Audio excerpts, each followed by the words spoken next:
Bismillahirrahmanirrahim. Mijin marainiya, kashi na 17. Sai a lokacin babba ya kula da Ummi da ta makure a gefe ya ce, Hajiya, ina bakin ciki idan na tuna rashin mutuncin da 'yar iskar yarinyar ta min. Ta sa ni a tashin hankali da bakin ciki ba don ina da tsawon kwana ba, to da bakin cikin yarinyar nan ya kashe ni. Tun a lokacin da aka daura mata aure da Alhaji babu wanda ya san gidanta sai yayar ta Rabi. Don haka da muka ga ta daɗe bata zo ba, na yanke shawarar na ɗauki mahaifiyarta da ƙanwarta mu je mu gano ta, ita da ɗanta har gidan yayarta na je ta mun kwatancen gidan. Bayan mun sauko a mota sai muka fara tafiya da kafa don iya kuɗin mu kenan, ko na komawa gida bamu da shi. Tafiya ta ki karewa har Saudatu ta fara gajiya, da naga ta gaji sosai ga ta ba karama bace bare a dauke ta. Sai muka zauna gidan wata bishiya, Saudatu ma na zaune ta fara gingedi. Ganin yamma na karatawa Murta tashe ta, amma sai ta ce bata huta ba, don haka muka bar ta a wajen, muka ce bari mu je mu dawo. Cikin ikon Allah muka isa gidan, tunda mai gadin ya faɗa mata ga baki, sai ga ta rike da hannun Jalal yana karami. Cikin ɓacin rai tace, wai lafiya kuwa? Har yau na kasa mance wannan kalmar, haka na daure nace naga kusan wata 6 baki zo bane. Nace bari mu zo mu duba ko lafiya. Cikin sauri tace, lafiya ta kalau, ku je gida ina nan zuwa.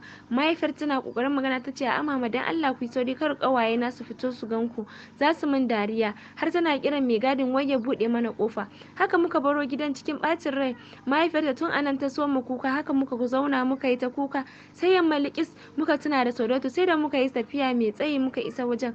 Wayan muka samu wurin babu kowa, duk muka duba unguwar babu ita, babu labarinta. Gashi dare yayi, ganin haka muka nufi gida a kafata, ko Allah zai sa gida ta nufa. Sai tsakar dare muka isa gida, tunda lokacin ban sake samun lafiya ba har yau, sai dai sauki, kowa a gurin kuka yake yi. Daidai lokacin Jalal ya shigo ya same su cikin wannan halin. Ummi miƙiya ce ta je ga babba ta tsuguna tana neman gafarar shi. Bai ce mata komai ba, yana rike da hannun Safna. Dan haka Hajiya ta ce Hajiya ta je har gabansa, ita ma ta tsuguna ta ce, baffa ka duba girman Allah ka yafe wa yarinyar nan. Ganin Hajiya da yayi a ƙasa, cikin sauri ya ce, Allah ya yafe mana baki ɗaya. Godiya ta yi wa Baffa sosai, sannan ta sa ta daga Ummi ta kai ta gaban mahaifiyarta. Mama Rahane kin amsawa ta yi, ta jiyar da kanta gefe, sai da Hajiya ta sa baki. Baffa yana rike da Safna, Mama Rahane ta zo ta rike Safna tana faɗin, ya sunan ki ne? Safna shiru ta yi tana zumbura baki. Hajiya ta murmushi ta ce, sunanta Safna. Ai fushi take da ku, ta ce dama can ba ku san Saudatu tunda har kuka manta da ita. Baffa ya ce, ayye yarinya, ba rashin so bane, akwai yanayi na rashin wayewa a da, ba kamar yanzu ba, amma mun ji mun ɗauko kiyayya. Mun ji mun ɗauka ki yafe mana, kaddara ce. Kowa a gurin murmushi yayi banda Jalal da ke tsaye. Alhaji ya ce, kai kuma yaya zaka zo ka tsaya mana akai? Ya ce, dadi ina so na je gida ne, bana jin daɗi. Alhaji ya ce, ka bari mu ma yanzu za mu tafi. Babba ya ce, Alhaji kafin ku tafi bari a kira mamarta Rabi ta ganta. Ya fara kiran Rahane, ɗauko mayafi ki je gidan Rabi ki gaya mata. Cikin sauri Ummi ta miƙe ta ce, bari na je. Kiran Jalal ta yi, suka fita tare. Bayan sun ɗau hanya, Ummi ta ce, Jalal me ya haɗa ka da Safna? Mamaki ne ya kama Jalal, don haka ya ce, Ummi wani ne ya ce miki mun yi faɗa?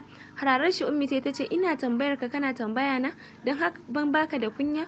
Ba haka bane Ummi, ai na ga baki cikin gidan ne lokacin. To ina sauraron ka, me ya haɗa ka? Ummi rashin kunya take mun, kwata-kwata ta raina ni. Dakatar da shi Ummi ta Jalal, ina son ka yi haƙuri da duk wani abu da Safna za ta maka. Bana son in sake jin an ce kun yi rigima, ka ji ko? Kuma yanzu ko ka je ka bata haƙuri. Da sauri Jalal ya kalli Ummi ya ce, in bata haƙuri fa kika ce? Ai ita ce ta min laifi, ita ya kamata ta bani haƙuri. Na sani, ka dai bata haƙuri, bana son ganin yarinyar nan cikin ɓacin rai. Ummi ni gaskiya ba zan bata haƙuri ba. Kin ga inda take gaya min magana ne? Ummi shiru ta yi, bata sake cewa wa Jalal komai ba har suka isa gidan. Yana tsayawa ta buɗe ta fita, bata jima ba sai ga ta nan sun fito da yaya Rabi har da yarta Aliya, sai murna suke. Bayan suka shiga, Ummu na gaba, su kuma suka kama hanya ne. Jalal ne ya kalli Aliya ya ce, Ummi na daɗe ban ga Aliya ba tun tana karama, sai kuma naga kamar tana kama da Safna. Ummi banza ta da shi, sai ya Rabi sai ta ce, ikon Allah, ita ma Zaliha haka ta ce. Ni ma na zaƙu na ganta wallahi. Jalal ya juya ya gurin Ummi ya ce, Ummi lafiya kuwa? Banza ta sake da shi. Ya Rabi ta ce, Zaliha Abdullah na magana, kin yi banza da shi, rabu da shi yaya. Jalal ba shi da kunya, ni na ce mai yayi abu ya ce min shi gaskiya ba zai yi ba, kiri. Nan da nan Yaya Rabi ta shiga yi wa Jalal faɗa, har suka isa gidan faɗa take mai. Suna shiga ta gane Safna, ta juya barin Ummi ta ce amma Zaliha kin ban mamaki da har kika yi zama mai tsayi da Safna baki gane ta ba. Hannu ta sa ta daga Safna magani tai kamar mamarta, sun yi kama da mamarta sosai, don haka ta rungume ta tana kuka ta ce take ta ji son yaya Rabi ya kama ta, jin take kamar mahaifiyarta, duk da cewa da ta ga yaya Rabi da kaga yaya Rabi ka san tana cikin yanayi na talauci. Aliya ta zo ta baya ta tsaya ta ce anti Safna, cikin sauri ta waigo suka yi arba da juna. Safna cikin sakin yaya Rabi ta yi ta rike Aliya, haka suka yi ta murna ganin juna sai gurin la'asar suka fito. Safna na rike da Aliya, wai ita a dole sai dai su tafi gida tare. Mama Rabi ta ce Safna ki bari ran suna in mun zo sai ta zauna ta miki kwana biyu, kin ga yanzu kayanta duk sun yi dauda. Safna ta ce mama to ba sai ta saka nawa ba. Ummi ta ce yaya ai hakuri zaki, kawai mu tafi da ita. Mama Rabi ta ce to Allah ya tsare sai mun zo suna. Bayan sun dauki hanya Hajiya ta ce to ko dai za mu yi gaba ɗaya ne daga nan mu wuce gidan Goggo. Safna cikin murna ta ce a Hajiya. Alhaji ya ce to bari a kira Jalal a gaya mishi dan motarsa daban kar ya wuce gida. Bayan Alhaji ya gama waya da Jalal ya ce yaran dai zamani ba su da kunya. Kun ga wai Jalal tunanin yaran shi yake, wai cewa za a kwasar musu iskar mota. Dariya suka yi. Ummi ta ƙara rufe jariran da ta rungume su a jikinta. Suna isa gidan Malam Musa, Alhaji da Hajiya ne ko dai suka saukar a motar suka shiga gidan da sallama. Goggo ta fito daga ɗaki tana faɗin wai waye Hajiya ke ce da kanki, sannunku da zuwa.